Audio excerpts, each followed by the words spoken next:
Peace, everybody. Today we have a very different episode. I am your host, Roe Vision. Welcome to the Confession Corner, where Black adults discuss mental health, self-awareness, and self-actualization. And today, for the first time on the opposite side of the couch, we have the mama, the mother, the therapist, the best friend, the sister, Vena.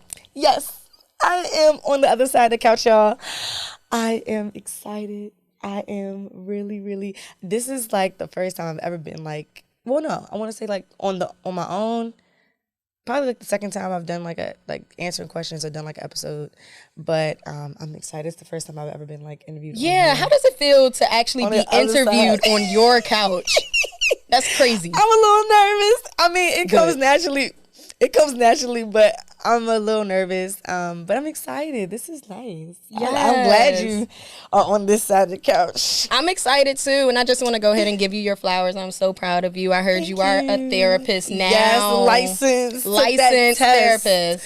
That test was extreme. I actually took it over 3 times. Damn. I took it over 3 times. I first took it, I want to say, back when after the pandemic first ended. I took it, and I just took it with no knowledge of just like studying and stuff like that. I just came out of grad school like beforehand, so I was like, okay, well, I'm gonna go ahead and take it. Took it, and I was like, oh, this is much more difficult than I thought. And then so I had studied that following year for about like 3 months. I took it, and it's 170 questions, but 20 questions don't matter. They're kind of like placebo questions. I don't know. The ASWB does whatever.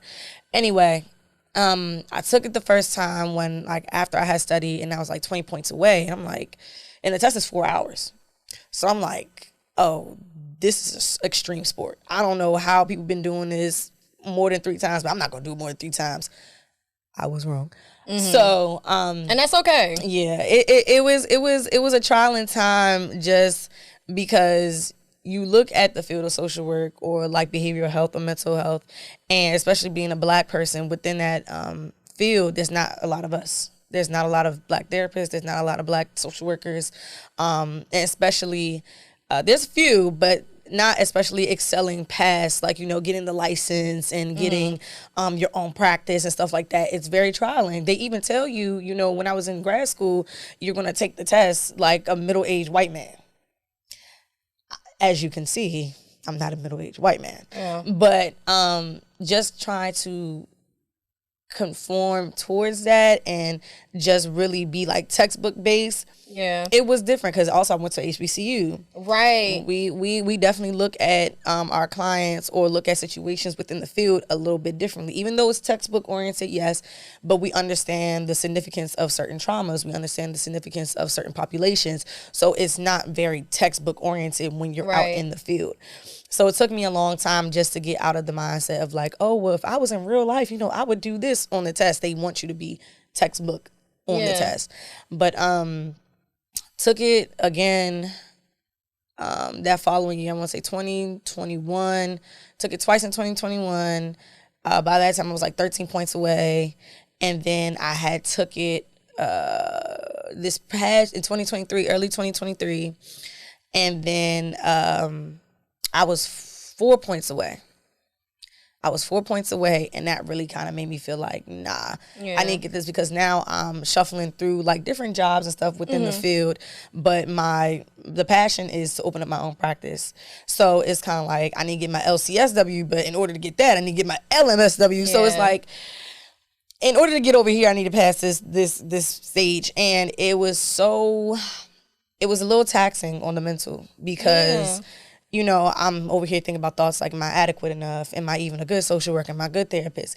How can I be that? Vena. Yeah, how can I be that if I can't pass this freaking test? Like that. But also about the test, what I want to point out is it happened right when COVID happened, like in 2020. So everything was shut down. And I want you to give yourself grace about how many times you have to take it, because a lot of times these tests that you have to take, it's best to take them as soon as you graduate. But you couldn't because of COVID.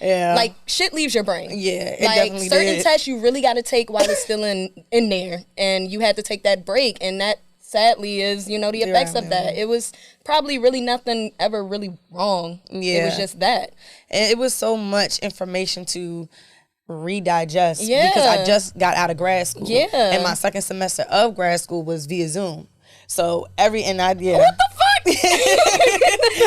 and mind you, grad school, I didn't go there for 2 years. We had a advanced standing program. So my undergrad, I got like 3.9, 3.8 or whatever. And I didn't even want to, I'm glad I got convinced to do it, but I didn't even want to go to grad school. I was like, I'm done with school. I'm good. You know, whatever. Woo, woo, woo. We can take the test. I'll have my MSW. I mean, not MSW. I'll take my my LG and whatever. I'll get the license. I can still get the license with like my bachelor's, but it's more better with your master's because you're more deeper within the practice and in the field. Okay. So, I got a lot of my classmates had convinced me, you might as well just go ahead and do advanced standing. Grad school's only a year. Well, good. But mind you, grad school's only a year. Yeah. They're not cramming, they're putting almost 2 to 3 years within a year.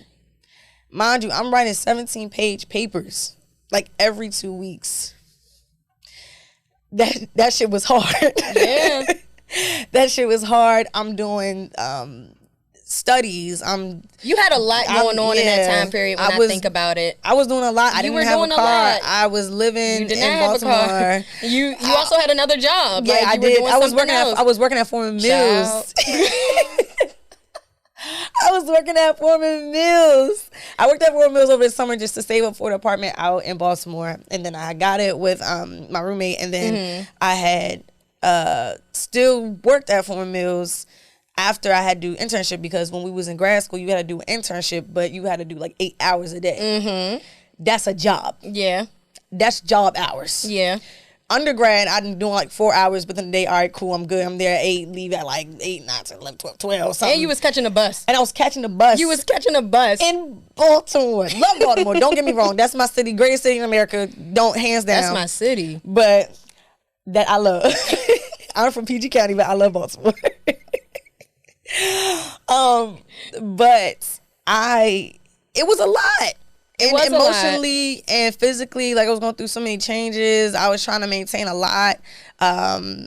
In my personal world, it was just a lot going on. It was a lot. I like where this is going. Great segue into my topic. I love where this is going. So it was wonderful to see that I was still able to. First semester I was good. I got like A's and stuff like that. But second semester I kind of like, everybody was, I don't want to say finesse, but everybody got, you know, their deserved grade and stuff like that. So I kind of passed. I was good grad school, but it was hard. First semester was definitely difficult. I'm kind of low key glad to go back because I don't know how I was getting through the first semester. I'm not gonna lie. We all needed the break. You did. You worked extremely hard. Yeah. I'm so very proud of you, Thank you. And that brings me to the topic. And our topic is embracing the journey. Ooh. With emphasis on embracing, because I think a lot of times when we discuss our journeys and stuff like that, we understand that there's trials and tribulations, there are highs and lows, but at a certain point, you have to come to terms with what it is you're experiencing and chalk it up to, this is the journey. Yeah. Like, I got to get through this to get to the next level. Yeah. So, embracing the journey. Embracing the journey. Yeah. Golly. Is it? I love this. Okay, yeah. I love it. It's a good time. So I guess like my first question would be, how do you think you were with embracing your journey while you were going through it? I mean, it's still continuous, but while you were in the thick of things, how do you feel like you dealt with embracing that change and the transitions that you were going through? I talk to myself a lot. Crazy. Okay. Yeah. I talk to myself. I talked to myself, but even now I still talk to myself a lot. I think the funniest thing that I saw when I was going through that, change, especially when I'm talking about like grad school and go through my tests and stuff like that. I think that's one of the times I started like really watching Insecure. That's my favorite TV show of all time. I revert back to that show. And I've noticed everyone has a show that they cling on to, just like an album. Like whenever you're going through something, we have shows and we have music. I had realized that was my show because I saw the same thing that Issa would do in the mirror, and I would be doing that. I'm so serious, and I thought it was the most like spookiest but funniest thing when I first saw the show. I was like, wait a minute, I do this. I don't rap, but I be doing this. I was about to say you was in there spitting. No, I was in there talking. I'm hype. I'm not spit. I'm not. I wasn't rapping. I'm like, yeah, like we got this. It was like little pep talks. Yeah, like, we got this to do today. Yeah. Or if I'm not feeling the best, I'm like, girl, like, what are we doing here? What's going on? How are we gonna figure this shit out? I don't understand like what's going on, but we're gonna figure it out. Yeah. And I think it's me living in the moment of within that journey. I think it causes so much clarity to know that this is not forever.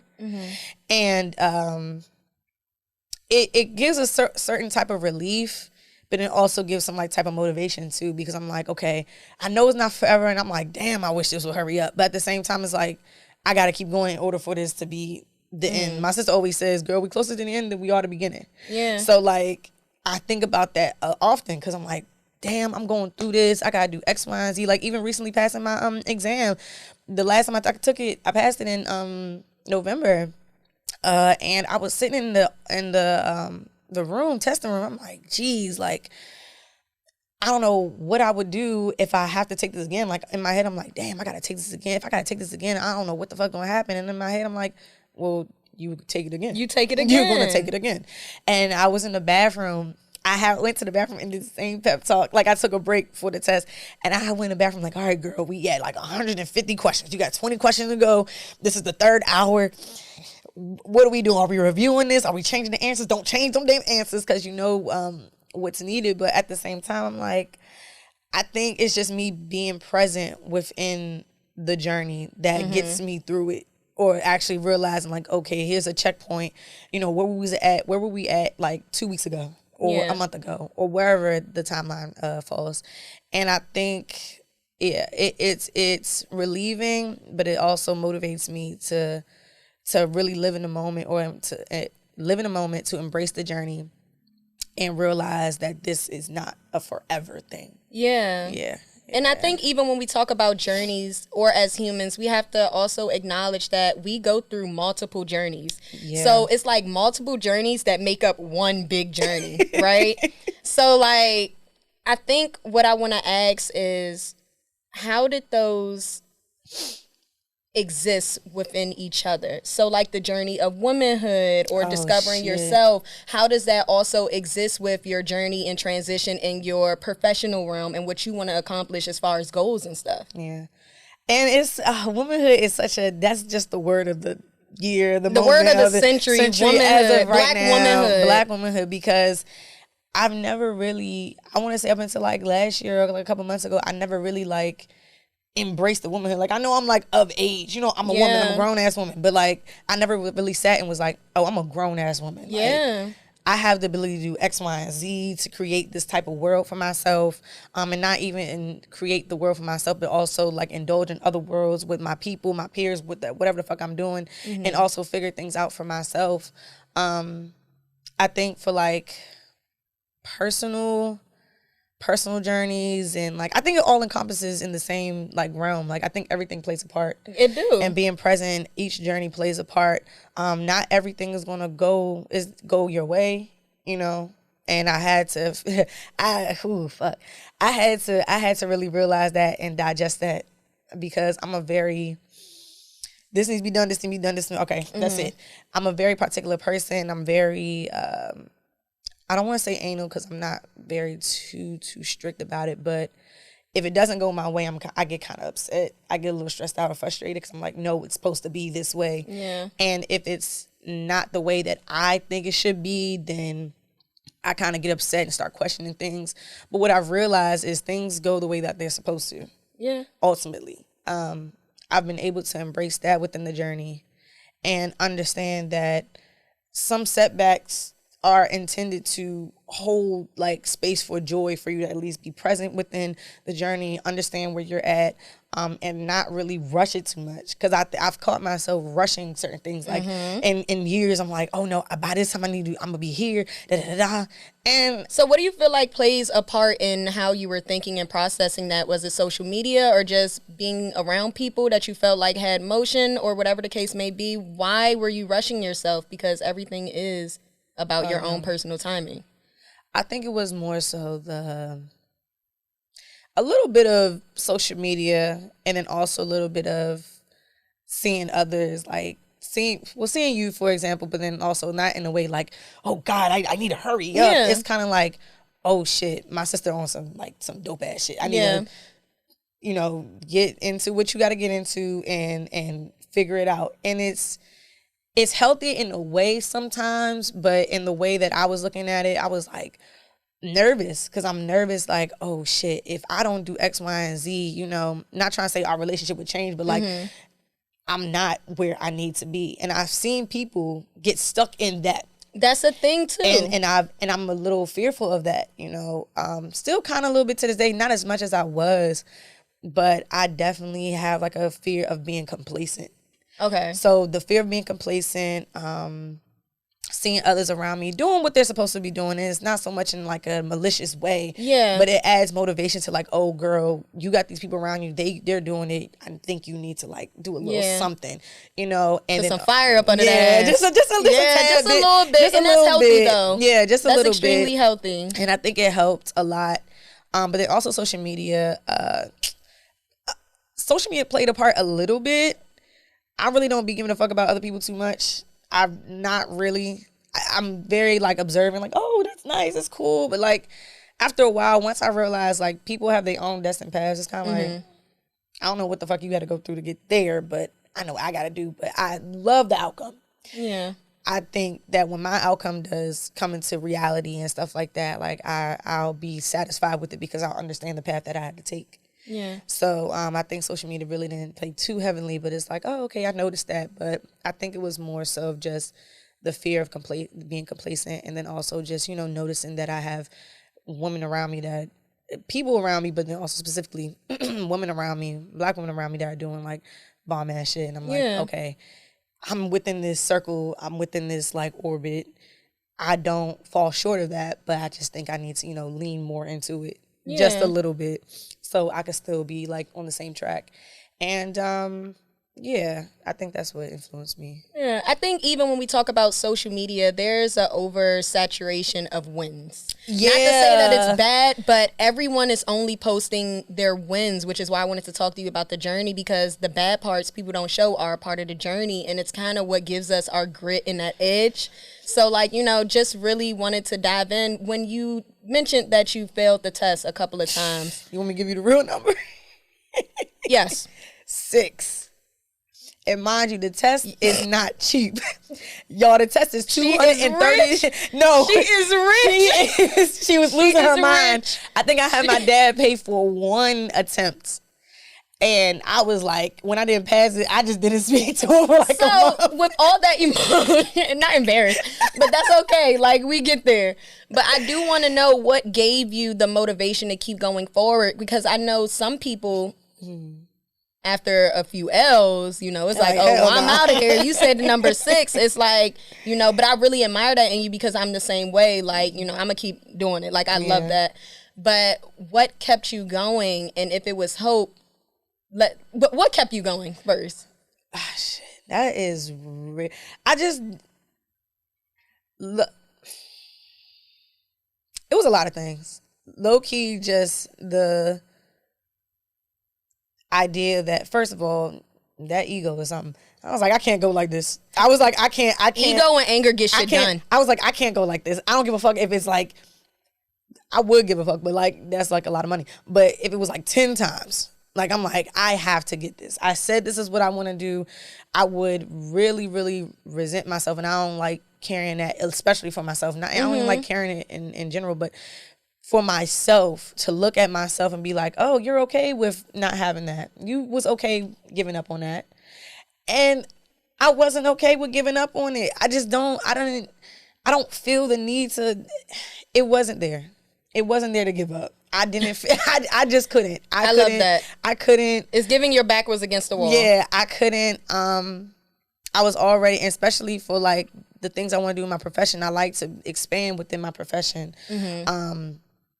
And I like to be able to be like, you know, dive into different spaces within my profession. I knew that having that license would be able to do that for me. And it was the money too as well, because I knew like my salary would go up once I get my license. I'm like, okay, cool. I could do X, Y, and Z with this. And then also more so for the dream and the passion that I have. Like I said, I want to open up my own practice. So in order for that to happen, you know, I would need the credentials in order to be experienced within that, or just to have that experience and be within those different realms and populations and actually do the work that I want to do.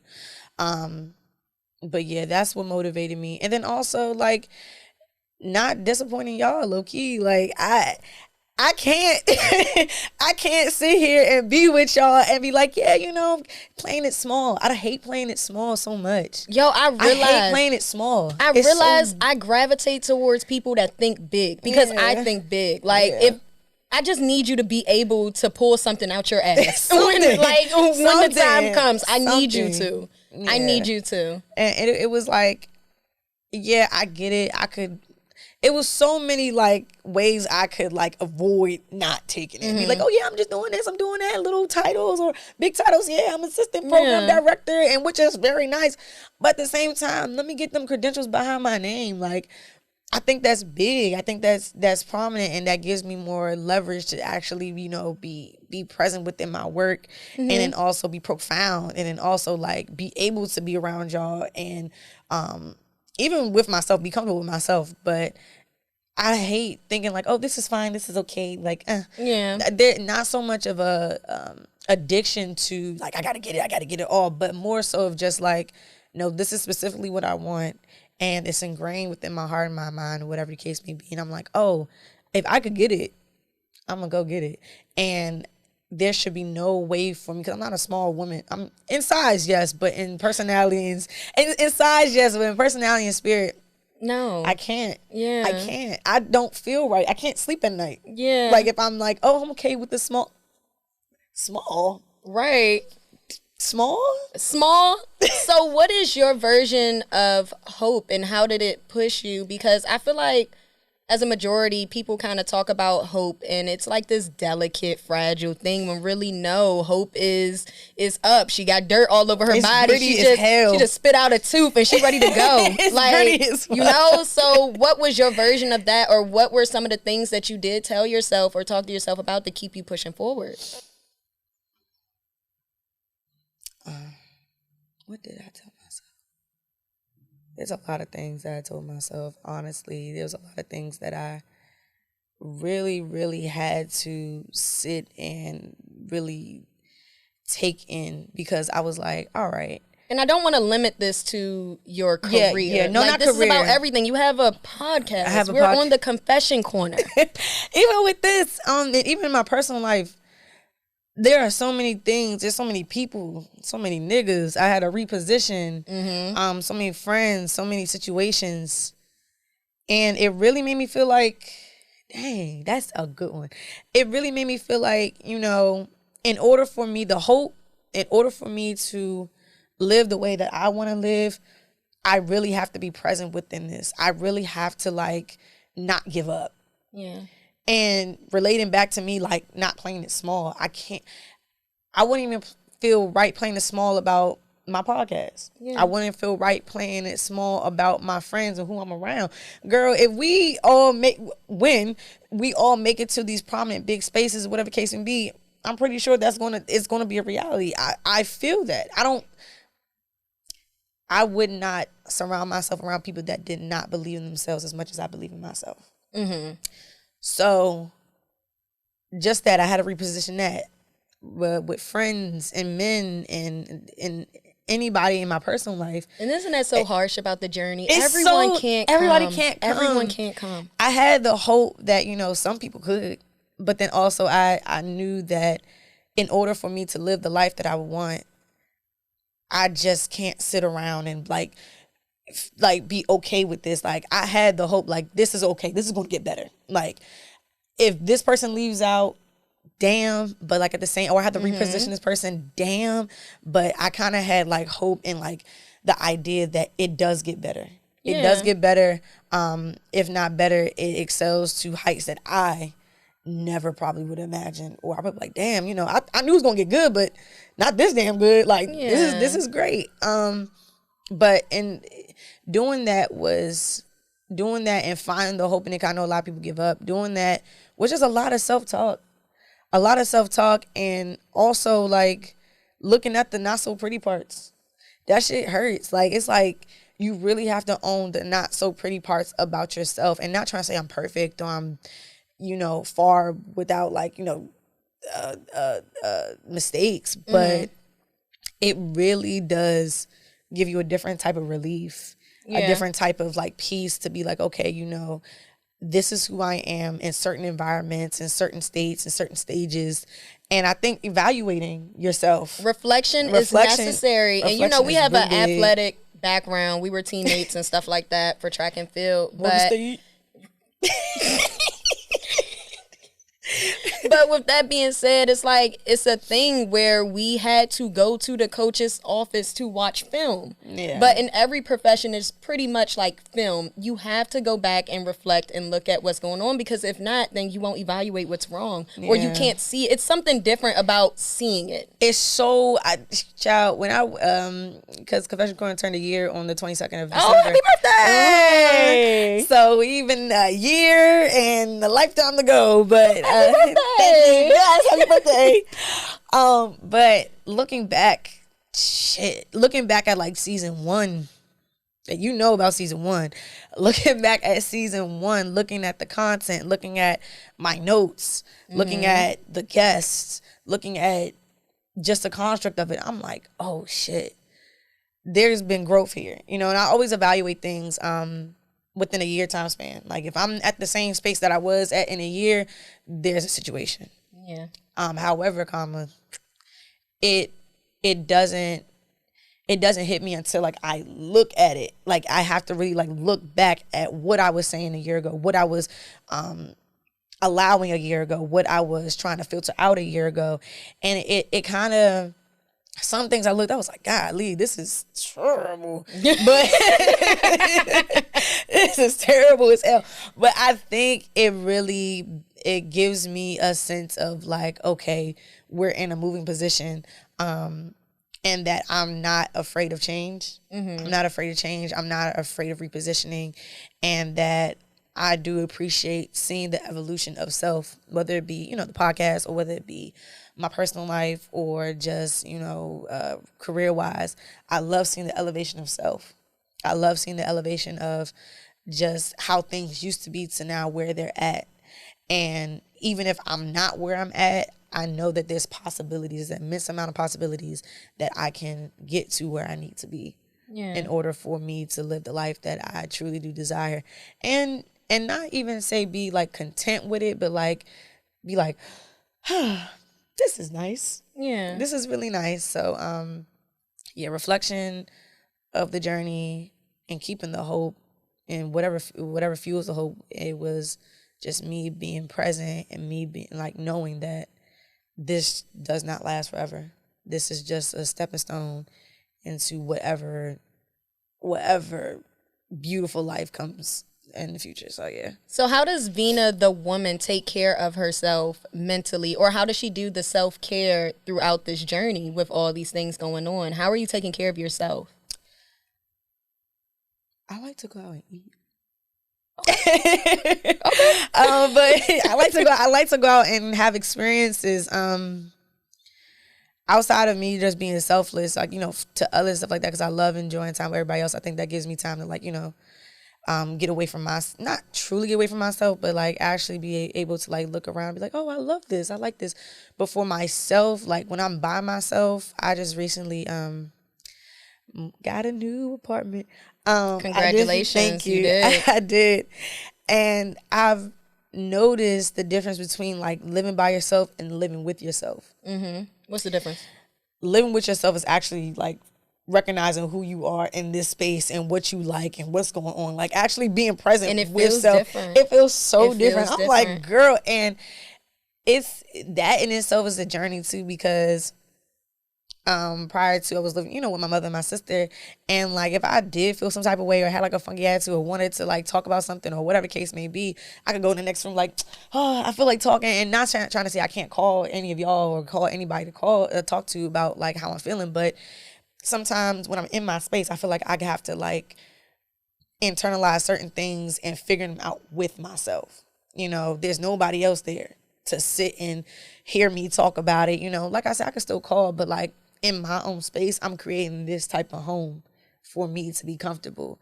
And I think some self-care that I do is just, actually being silent for like an hour a day. Every day? Every day. They say you're supposed to do that. I need to be quiet. My profession, like in nurturing personal relationships, I talk a lot. It's not bad, but giving out that energy almost every day is like, I need to like sit down and listen to me for a little while. I need to internalize and like review certain things about myself. And it's not so much of like a checklist. It's not like a job. It's not a hassle. I really like being with me. I love being with me. I'll take myself out to eat. I'll go and like stretch. I'll go watch a movie. Like the other day I was like, I'm gonna watch a Denzel movie. And I talked to myself, I said, I think I like that too. I'm gonna go watch me a Denzel movie. I'm gonna go get me some pasta and I'm gonna go watch me a Denzel movie. I like positive self-talk. I think maintenance for myself. I think when I look good, I feel real good.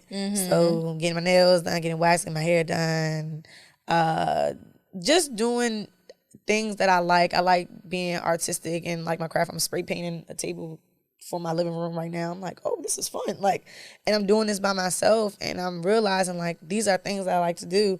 I look forward. Are those things that you've always been doing? Or is this something that you just started now? Doing. Whether it was in childhood, like some of the stuff, were they present or no? I've always done things that I like to do, like with myself, and like in the name of self-care. Like in the name of self-care, I like vlogging, like me cleaning up my room and I'm talking and I'm like having random thoughts, and I'll like put a collage of videos together and put it on like Instagram, like just a random moment or something. Or I like cooking. I like cooking for myself. I like cooking for people, but I more so like cooking for myself. It's different variations of things that I do in the name of self-care for myself and with myself that I've done for quite a while. And I'm realizing now, living by myself, I'm like, oh, this is fun. Like, this is kind of cool. Fun. Like, I don't mind it. I don't mind it. And even like venturing throughout womanhood, I'm realizing like I have the ability to be flexible. It's nothing wrong with like, trying new shit. It's never been wrong, but like as a woman, I have the ability to go ahead and do it. Like I got the money, I got the ability, I got the resources to do it. And Vena the woman definitely has been venturing out and being flexible. I call this chapter the flowing and growing chapter. The flowing and growing child. But I think within that, it just encompasses like the ability to flow and not feel so strict to like regulations. Because I felt like my early 20s, I was kind of like, no, if I don't do this and if I'm not here, it's really terrible. I'm stressed out. I'm over here like causing stress on myself. And I'm like, honestly. Based off of what? Like a timeline?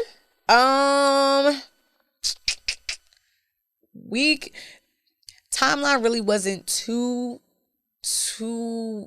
heavy, but I think it was just my personal, like I'm hard on myself.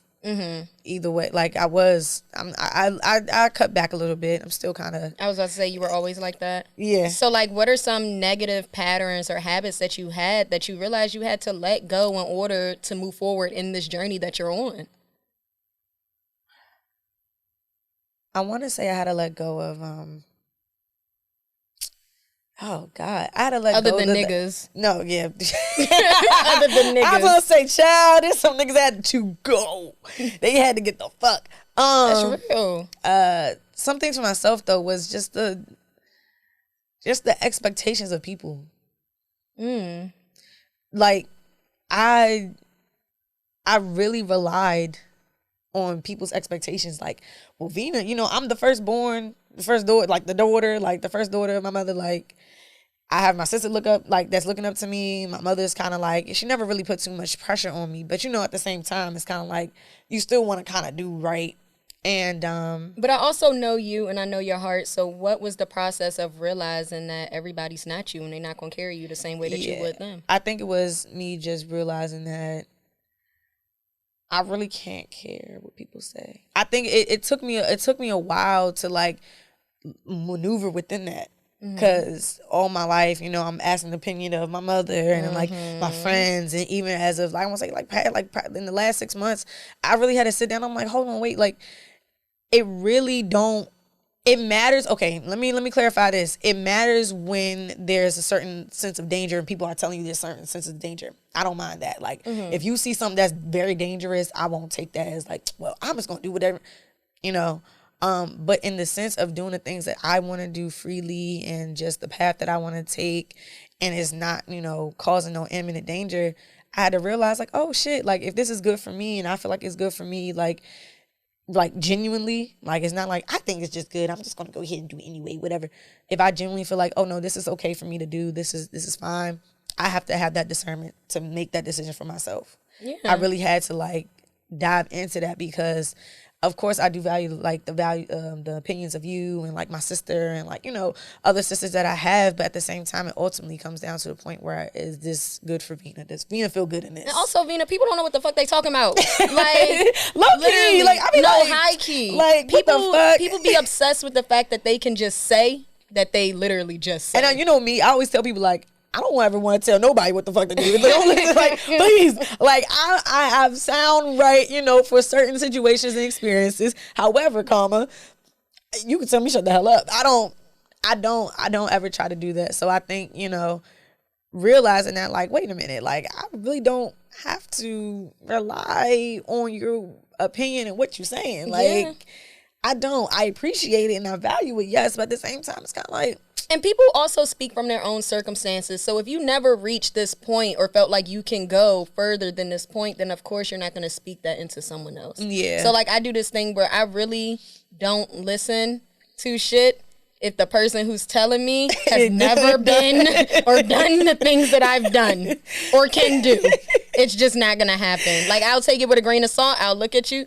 Thank you very much. Thank you. Thank you kindly. Thank you kindly. But that's pretty much it. And goodbye. Thank you. And goodbye. Thank you. And it was so,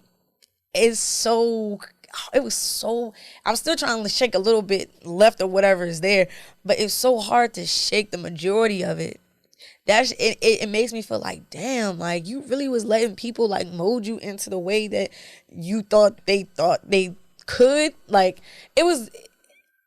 it was so relieving to really realize like, oh shit, maybe I could just sit here and do the things that I want to do. Yeah, I think it's like the sense of over-analyzing or giving someone's opinion more power or thought than you would give your own. Yeah. So like, even when I think about my judgment, yes, I come to y'all for insight, but that's just what it is. I will make the decision for myself because at the end of the day, I do understand that y'all just want the best for me. But so do I. Yeah. So do I. I want the best for me too.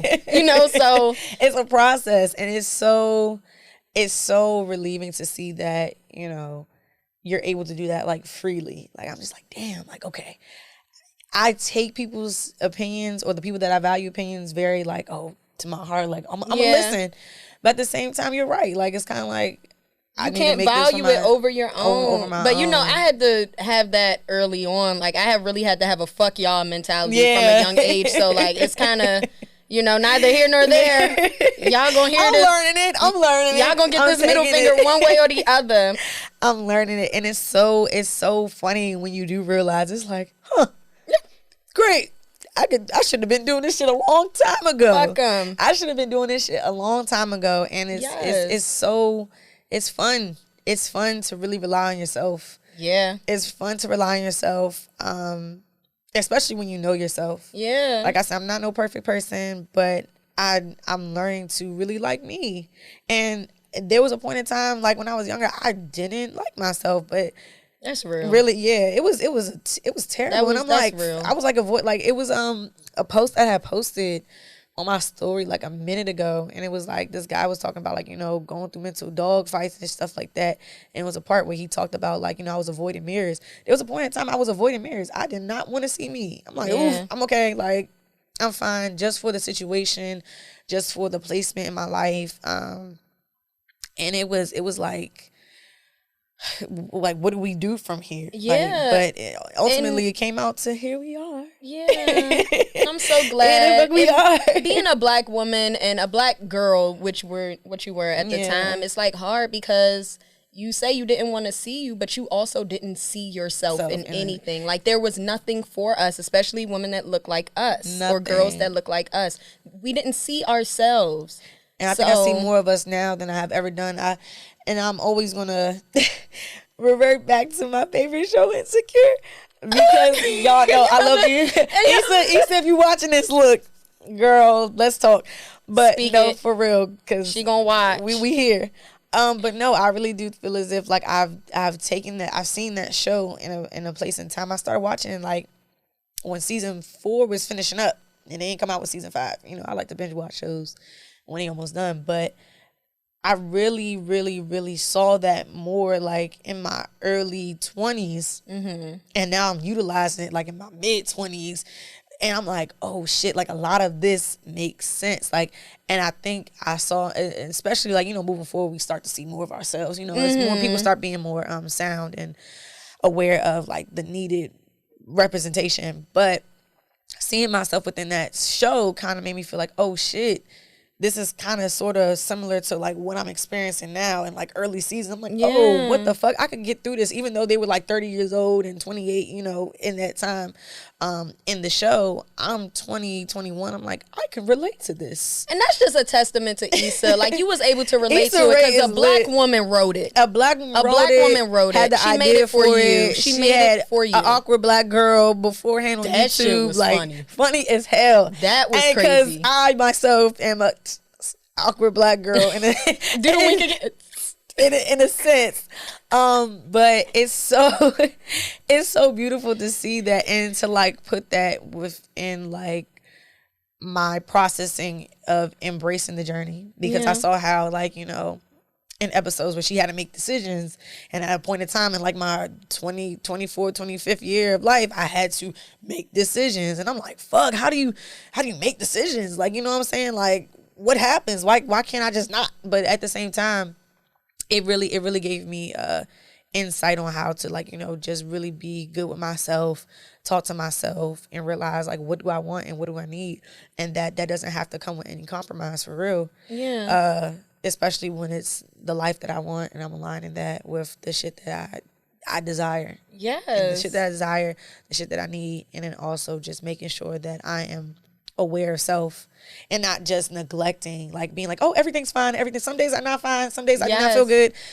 And Vena sometimes just don't feel like talking or being present, but when those days are present, when those days are here, I'm just like, okay, what do we need to do? We need to sit down, we need to talk to ourselves, we need to like really figure out what's going on. And I journal a lot too, so good. That's another form of self-care for being the woman. Yeah, I be journaling a lot. I also do, sometimes I don't feel like writing, but so you do it every day?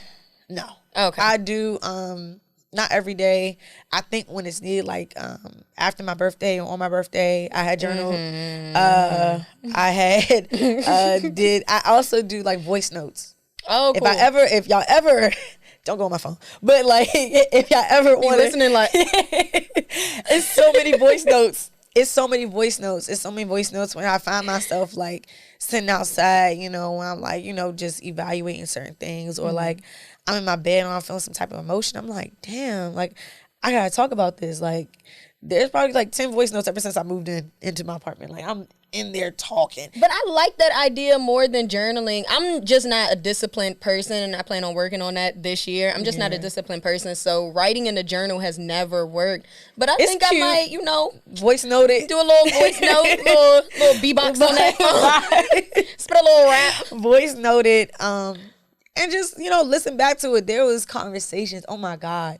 There was conversations from like 2 years ago that I was talking about certain things, and I'm listening. I'm like, I'm so glad certain things did not pan out the way I thought it was. And I'm also glad like certain things did. I'm like, whoa. Yeah. This is something I'm not gonna release it, but these are certain things like I wish people could like hear themselves talk like about what was going on during that time, and then be like, damn, like where we at now, in the positive light, in the positive perspective of just evolving. I understand like trials and tribulations do happen, and it is difficult to really like face that. Yeah. Some people aren't where they want to be at, and it's kind of hard to realize that, versus, seeing where you were and how you're in a whole different space and it's so beautiful. Imagine like, realizing where you were and it not being as beautiful. What do you do? You know what I'm saying? Like, what do you do? And I've once or twice experienced that. I'm like, damn. When like, the grass isn't greener on the other side. Yeah, it's like, fuck. Like, it kind of got worse. Yeah, worse is dead not a word. over Yeah, here. I will say like. Oh, what she say? It went from worse to worse. Worse is not a word, but in this state, yes, it went from worse to worse. There were certain things that I thought that were that I wanted or that was going to go a certain way, and it went like totally south. Where I was still in that situation, I'm like, damn.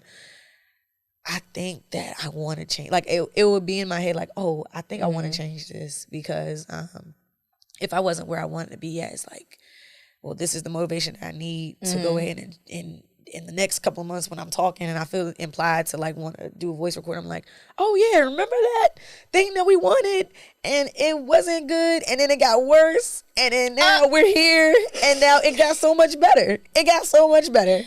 So, yeah. But just on my personal journey, I've also noticed that you can't level up to the next level if you got people lingering around that's not supposed to be there. Yeah. So Spirit knows, divine knows, like, and you know. You can feel it. When someone's time is up, you can feel when it's about to run up and you can feel when it's up. And it's like the lesson will always repeat itself until you learn it. It will just come in different forms, whatever form that may be. Personally, it's niggas. The niggas will be the same. I've experienced, good Lord. I've been able to like lean more so into discernment. I feel like I've been staring you down this whole interview. Have you? Probably. It's okay. I'm gonna look at the camera. No, it's fine. I'm ready. It's okay. You are. But I think me, especially being a woman, I think that's one of the gifts that a woman is very in tune with is her discernment and the intuition. I think there was so many, there was this one man that I was with, Lord have mercy, I was with, and he would try to gaslight me into thinking like, no, that's just your anxiety and, mind you, I've never been diagnosed. I understand certain men are scary. Very scary. But I've never been diagnosed, but I understand the certain symptoms and stuff like that. But at the same time, you telling me trying to, hello, you trying to put this on me, and it's my intuition telling me like you're wilding, like, and you wild multiple times, and you're trying to make it seem as if like this is just my anxiety, this is just me, making you out to be a bad person. Like you always think I'm a bad person. I'm like, you kind of are.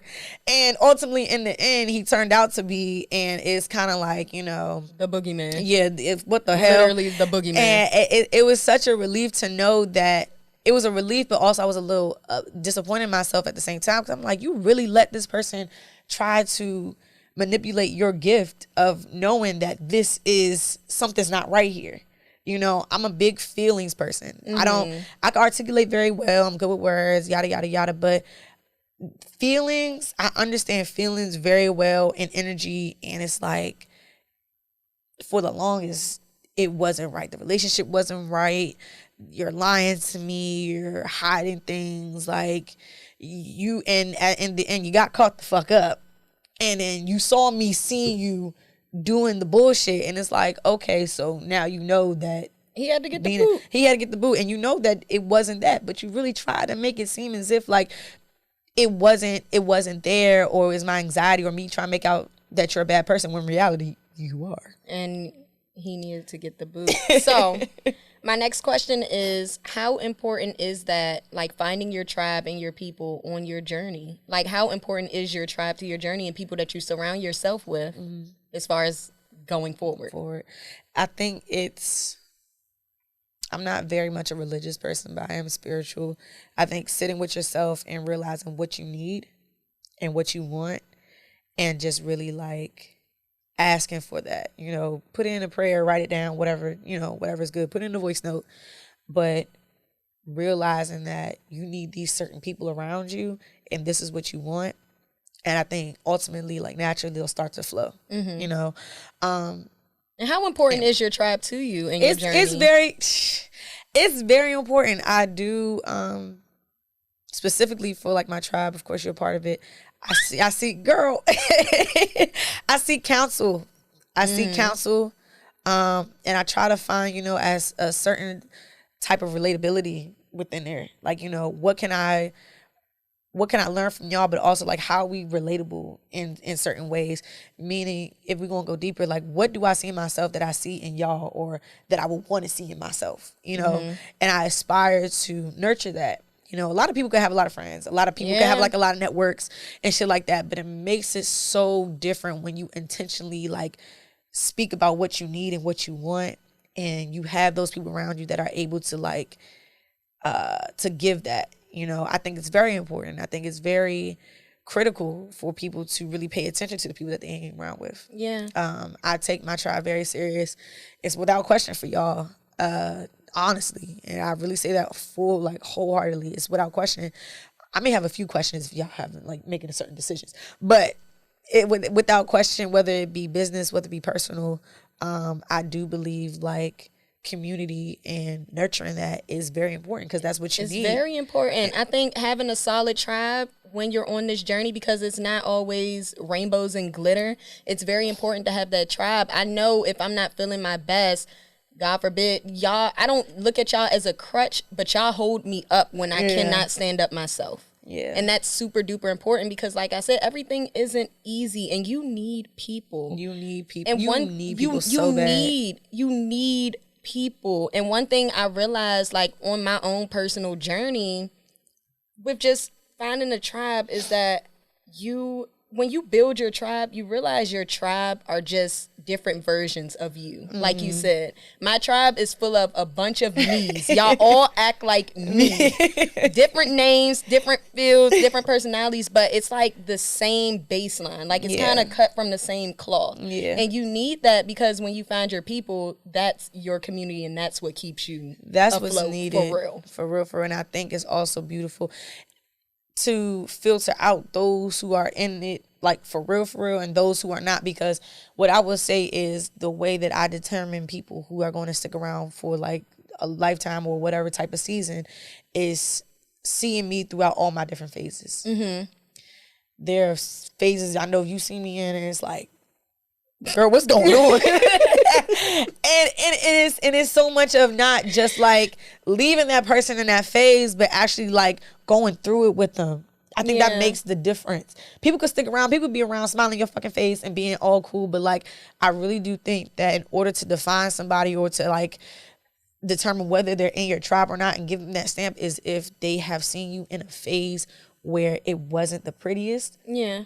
And they've been able to love and nurture you throughout that phase, Not so much of like getting you out of it, but being present with you in that. Yeah. And then also being there when it is good, and making sure that it is the same type of nurturing, or it's the same type of intention behind it, rather than just being there, Being present is cool and stuff like that, but like being there in the sense of like, if you need counsel or you need something, whatever it is during that time, it's so important to really realize like who was present within that, not holding resentment for the people who weren't, because they probably not. They probably at a different proximity, and that's okay. Right. But for you to stamp niggas as like, no, you're this person in my tribe, and I usually say tribe more than village, because I feel like tribe is more like deeper in roots.